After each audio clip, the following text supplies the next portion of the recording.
Now, UEFA is preparing to bring criminal proceedings against the boss of FIFA, Gianni Infantino, over his failed plan to sell off parts of the World Cup. Let's bring in our sports correspondent, Rob Harris, who's in Monaco. Rob.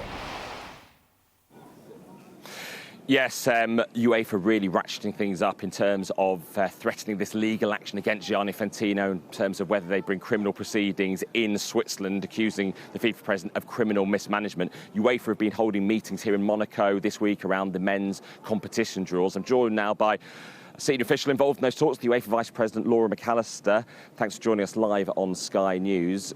As a result of these meetings, how much closer do you believe you are to trying to push Gianni Infantino out of FIFA? I think the most important thing yesterday in our meeting, Rob, was to show a real unity and resilience for change. We've withdrawn the boycott, as you know, because all of the terms around withdrawing the FFE initiative and ensuring that that is never reintroduced in any shape or form have now been guaranteed. So we've won that battle, and that was very important because several European teams were about to play in the FIFA Women's Under-20s World Cup, and I felt very strongly, like many of my colleagues, that that had to happen. So the boycott worked up until this point, but we always thought this would be a longer process, and the most significant thing for us is to ensure change in the governance of world football so that we don't have initiatives like FFE reoccur in the future. This is the scheme to try to sell shares in the World Cup to private investors, which was dropped by Gianni Infantino about a month ago. He is still holding on to power. We've seen Infantino around the world this week, in the Caribbean, Vietnam and other places, still with support. Are you sensing the fact that there is maybe not the majority there to win an election against him? Well, I think it's very early days, and there's no surprise, of course, that the FIFA president didn't resign. I don't think anyone expected that to happen.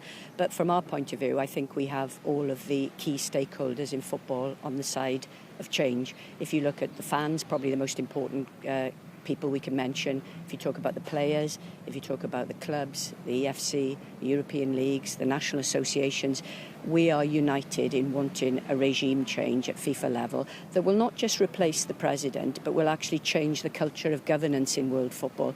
Because as I've said several times, we're custodians of the sport, and we interfere with the values of football at our peril because it doesn't belong to us.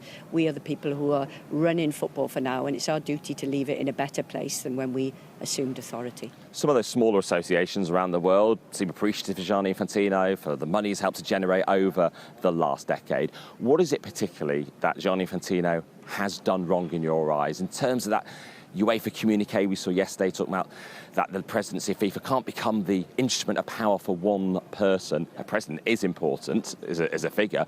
What needs to change, and what has gone wrong for you? Well, first of all, Rob, that money doesn't belong to Gianni Infantino or FIFA. It belongs to the very federations who are receiving it. You know, the football is about the national associations that run football. The confederations are amalgamations of those, so that is their money. And FIFA sits on very hefty reserves that could be spent directly on football development. And you'll see in our statement yesterday, we talk about a fair, equitable distribution of the funds that are part of FIFA's reserves.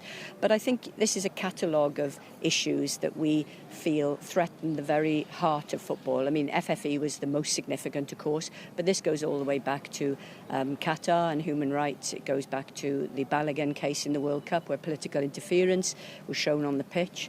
It goes back to the FIFA Peace Prize. There has been a series of problems in terms of the leadership of global football. And I think from a UEFA standpoint, we feel this is the moment, this is the opportunity we have to leverage change that benefits not us actually in Europe, but global football and the most important stakeholders, the fans and the public. And fans around the world will be wondering, will anything ever change? Well, I hope it will. I think, you know, for those of us who have come in as reformers in football governance, you know, we haven't come in to just sit on our hands. You know, we're not afraid to speak up and to try and engineer change, because I think that will strengthen the game in the future. So I hope that we can convince them that this is a moment to leverage a really radical overhaul. And very briefly, will it go down to the election in March, do you think, in terms of Infantino's future? Well, let's see. I mean, a November candidate nomination is probably the first critical date. McAllister, thank you very much for joining us here on Sky News.